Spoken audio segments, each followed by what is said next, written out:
하나님 나라 백성인 하백 여러분, 하백의 성경 아카데미에 오신 것을 환영합니다. 이 시간은 신약을 읽다 15강 시간입니다. 함께 나눌 주제는 대망시대입니다. 아브라함의 복이 천하 만민에게, 이스라엘의 소망의 7번째 측면은 아브라함의 복이 천하 만민에게 임하는 것입니다. 구약에서 여호와가 아브라함과 그의 씨를 통해 땅의 모든 가족을 축복하겠다고 약속하신 것을 기억할 것입니다. 이스라엘 선지자들은 자신들이 참되고 유일하신 살아계신 하나님을 섬긴다는 사실을 알았습니다. 하나님이 우르에서 우상을 섬기던 아브라함을 택정하신 것은 은혜로 하신 일이었습니다. 하나님이 나이 많은 아브라함과 아이를 갖지 못하는 사라에게 후손을 주겠다고 약속하시면서 하나님의 은혜와 능력은 더욱 드러나게 됩니다. 하나님은 아브라함과 그의 씨를 통해 온 세계에 하나님을 아는 지식과 하나님의 복을 전하실 것입니다. 선지자들은 이스라엘의 회복을 감안하며 모든 민족이 여호와를 알고 예배하게 될 날을 고대했습니다. 주님의 집이 있는 산은 가장 높은 산으로 우뚝 설 것입니다. 사람이 손대지 않은 돌이 땅을 채울 것입니다. 그 결과 민족들은 여호와를 찬양하며 선물을 가지고 올 것입니다. 그들은 시온으로 줄지어 와서 여호와를 예배하며 그의 길을 따라 걷는 법을 배울 것입니다. 그리고 이렇게 말할 것입니다. 오라 우리가 여호와의 산에 올라가서 야곱의 하나님의 전에 이르자. 그가 그의 도를 가지고 우리에게 가르치실 것이니라. 우리가 그의 길로 행하리라. 스가랴 선지자 또한 예루살렘이 모든 민족에게 복이 될 날이 올 것이라고 선포합니다. 하나님의 구속 계획을 따라가다 보면 메시아 시대의 동방 박사들이 베들레헴에서 태어난 아이를 경배하기 위해 선물을 가져오는 모습을 만나게 됩니다. 민족들은 예수를 배우고자 할 것입니다. 예수님의 대속적 죽음으로 이방인에게도 복이 미칠 것입니다. 오순절 시대 및 가르침 시대에서 아브라함의 복이 신실한 사역을 통해 땅끝까지 모든 민족에게 확장되는 것을 볼 것입니다. 죽은 자 가운데서 부활. 이스라엘 소망의 8번째 측면은 죽은 자 가운데서 부활하는 것입니다. 고대 세계에서는 이스라엘만이 육체의 부활을 기대합니다. 이스라엘의 하나님은 살아계신 자들의 하나님이지 죽은 자의 하나님이 아니십니다. 하나님은 인류를 영원히 살도록 창조하셨지만 죄가 죽음을 가져왔습니다. 오직 이스라엘의 하나님만이 죽은 자 가운데서 새로운 생명을 창조하실 수 있습니다. 아브라함은 태가 죽은 출산하지 못하는 아내에게 하나님이 자녀를 주실 것을 믿음으로써 부활신앙을 증명합니다. 하나님에게만 생명을 베푸시는 이러한 능력이 있습니다. 하나님은 모세에게 말씀하셨습니다. 이제는 나 곧 내가 그인 줄 알라. 나 외에는 신이 없도다. 나는 죽이기도 하며 살리기도 하며 상하게도 하며 낫게도 하나니 내 손에서 능히 빼앗을 자가 없도다. 선지서의 몇몇 구절들도 새로운 생명으로 향하는 영광스러운 부활을 고대합니다. 이스라엘은 하나님이 모든 민족에게 풍성한 잔치를 베푸실 그날을 바라봅니다. 하나님은 민족들에게 자신의 영광을 가리는 베일을 없애실 것입니다. 하나님은 새 생명을 주시고 사망을 영원히 멸하실 것입니다. 사망을 영원히 멸하실 것이라 주 여호와께서 모든 얼굴에서 눈물을 찢기시며 자기 백성의 수치를 온 천하에서 제하시리라. 여호와께서 이같이 말씀하셨느니라. 그날에 말하기를 이는 우리의 하나님이시라. 우리가 그를 기다렸으니 그가 우리를 구원하시리로다. 이는 여호와시라. 우리가 그를 기다렸으니 우리는 그의 구원을 기뻐하며 즐거워하리라 할 것이며. 주님은 제사장에게 가장 가증한 것이 인간의 사체임을 아시고 환상 중에 에스겔 선지자를 시체가 가득한 골짜기에 데려다 놓으십니다. 여호와는 에스겔을 골짜기 가운데 두시고 물으십니다. 이 뼈들이 능히 살 수 있겠느냐? 에스겔은 믿음으로 오직 여호와만이 아신다고 답합니다. 그러자 여호와는 에스겔에게 뼈들에게 예언을 하라고 명하십니다. 주 여호와께서 이 뼈들에게 이같이 말씀하시기를 내가 생기를 너희에게 들어가게 하리니 너희가 살아나리라. 너희 위에 힘줄을 주고 살을 입히고 가죽으로 덮고 너희 속에 생기를 넣으니 너희가 살아나리라. 또 내가 여호와인 줄 너희가 알리라 하셨다 하라. 여호와는 에스겔에게 주신 환상이 미래 죽은 자들이 부활하게 될 것을 뜻한다고 설명하십니다. 하나님은 무덤을 여시고 자기 백성을 죽은 자 가운데서 올리실 것입니다. 이로써 사람들은 그가 여호와임을 알게 될 것입니다. 하나님은 생명을 주시는 성령을 그들 안에 두실 것인데 이는 하나님의 영이 물 위에 운행하시고 하나님이 아담에게 숨을 불어 넣으셨음을 기억나게 합니다. 또 다니엘 선지자는 하나님이 땅에 묻힌 자들을 일괄적으로 부활시킬 날이 올 것을 봅니다. 이는 어떤 자들에게는 영원한 생명이 될 것이고 어떤 자들에게는 영원한 심판이 될 것입니다. 땅의 티끌 가운데서 자는 자 중에서 많은 사람이 깨어나 영생을 받는 자도 있겠고 수치를 당하여서 영원히 부끄러움을 당할 자도 있을 것이며 지혜 있는 자는 궁창의 빛과 같이 빛날 것이요 많은 사람을 옳은 대로 돌아오게 한 자는 별과 같이 영원토록 빛나리라. 앞으로 보겠지만 이러한 부활의 소망은 이스라엘의 메시아에게서 처음으로 성취됩니다. 그분은 고난받는 종으로서 인류의 죄와 사망을 짊어지실 것입니다. 그리고 이스라엘의 영원한 왕으로서 죽은 자 가운데서 살아나실 것입니다. 그를 믿는 모든 자는 영생을 얻고 죽은 자 가운데서 그와 함께 부활할 것입니다. 세상과 악에 대한 최종 심판, 이스라엘의 소망의 9번째 측면은 세상과 악에 대한 최종 심판입니다. 하나님이 세상과 인류를 자기 형상대로 창조하셨을 때 그분은 자신이 만든 모든 것이 보시기에 심히 좋았더라고 하십니다.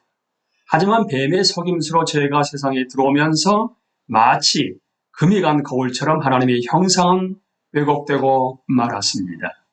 죄와 악이 모든 곳에 존재하게 되었는데 특히 인간의 마음이 그러했습니다. 이 땅은 폭력으로 더럽혀졌습니다.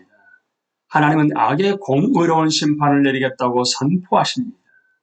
이스라엘의 선지자들은 하나님이 공의로 세상을 심판하실 그날을 봅니다. 악은 영원히 멸해질 것입니다. 소망의 이 측면에서는 유일무이하신 이스라엘의 하나님만이 밝게 빛납니다. 하나님은 거룩하시고 하나님의 모든 길은 바릅니다. 하나님은 공의로운 심판으로 세상을 정결하게 하실 것입니다. 이러한 소망의 시편과 선지서 내내 드러납니다. 시편 58편 21절에서 다윗은 기도합니다. 그때 사람의 말이 진실로 의인에게 갚음이 있고 진실로 땅에서 심판하신 하나님이 계시다 하리로다. 시편 96편은 온 땅을 소집하여 여호와를 찬양하게 합니다. 그들은 하나님의 영광과 능력을 찬양합니다. 시편의 절정은 하나님의 공의로운 심판을 찬양합니다. 아름답고 거룩한 것으로 여호와께 예배할지어다. 온 땅이 그 앞에서 떨지어다. 모든 나라 가운데서 이르기를 여호와께서 다스리시니 세계가 굳게 서고 흔들리지 않으리라. 그가 만민을 공평하게 심판하시리라 할지로다. 하늘은 기뻐하고 땅은 즐거워하며 바다와 거기에 충만한 것이 외치고 달과 그 가운데 있는 모든 것은 즐거워할지로다. 그때 숲의 모든 나무들이 여호와 앞에서 즐거이 노래하리니 그가 임하시되 땅을 심판하러 임하실 것이니라. 그가 오로 세계를 심판하시며 그의 진실하심으로 백성을 심판하시리로다. 이사야 선지자 역시 여호와를 강한 전사로서 이 땅에 공의로운 심판을 내리시는 분으로 보았습니다. 이사야서 63장 1절에서 6절의 환상은 여호와가 분노의 포도주 틀을 밟은 후에 피로 물든 옷을 입으시는 놀라운 장면을 묘사합니다. 우리는 종종 소망에서 이 측면은 최소화하고 싶은 유혹을 받습니다. 하지만 이는 성경 이야기의 필수적인 요소입니다. 여호와 하나님은 악의 문제를 해결하실 것입니다. 하나님은 죄와 악을 심판하실 것입니다. 우리는 이미 예수께서 대신 죽으심으로 용서의 방편을 베푸셨음을 보았습니다. 속죄가 없으면 인간은 하나님의 공의로운 분노를 직접 마주해야 합니다. 하나님의 최후 심판은 엄정할 것입니다. 이는 복수와 설욕의 날이 될 것입니다. 그리고 결국은 기쁨의 때가 될 것입니다. 임박한 하나님의 심판은 원수들에게는 보응을, 속량 받는 자들에게는 구원을 가져올 것입니다. 하늘과 땅의 새 창조, 이스라엘의 소망의 10번째이자 마지막 측면은 하늘과 땅의 새 창조입니다. 창세기에서 하나님은 하늘과 땅을 창조하시고 자신이 지으신 것들이 심히 좋았더라고 선포하십니다. 인간은 하나님의 형상과 모양대로 창조되었고 하나님을 아는 지식으로 이 땅을 채우라는 명령을 받았습니다. 하지만 죄로 인해 하나님이 지으신 선한 창조 세계가 타락합니다. 하나님의 백성들은 하나님이 죄를 공의로 심판하신 후에 나타날 죽음과 폭력이 더 이상 존재하지 않는 새로운 창조 세계를 소망합니다. 이러한 소망은 이사야서 65장 7절에서 19절에서 생생하게 표출됩니다. 보라, 내가 새 하늘과 새 땅을 창조하나니 이전 것은 기억되거나 마음에 생각나지 아니한 것이라. 너희는 내가 창조하는 것으로 말미암아 영원히 기뻐하며 즐거워할지니라. 보라, 내가 예루살렘을 즐거운 성으로 창조하며 그 백성을 기쁨으로 삼고 내가 예루살렘을 즐거워하며 나의 백성을 기뻐하리니 우는 소리와 부르짖는 소리가 그 가운데에서 다시는 들리지 아니할 것이며. 이사야 선지자는 하나님의 목적이 온전히 실현되는 것을 보는데 이는 우리가 연구한 성경, 특히 창세기의 중요한 주제들을 포괄하는 것입니다. 내가 새 하늘과 새 땅을 창조하리니 라는 표현은 창세기 1장 1절을 상기시킵니다. 이사야 선지자는 우리에게 하나님이 창조 세계를 즐거워하시다는 사실을 일깨워줍니다. 하나님의 구속 계획은 동산에서 시작하여 에덴 동산과 같은 도성, 즉 새 예루살렘에서 끝납니다. 그곳에는 더 이상 고통이 없고 죽음의 비극이 없습니다. 하나님의 형상으로 만들어진 인류는 자신들의 손으로 이룬 것들을 즐거워할 것입니다.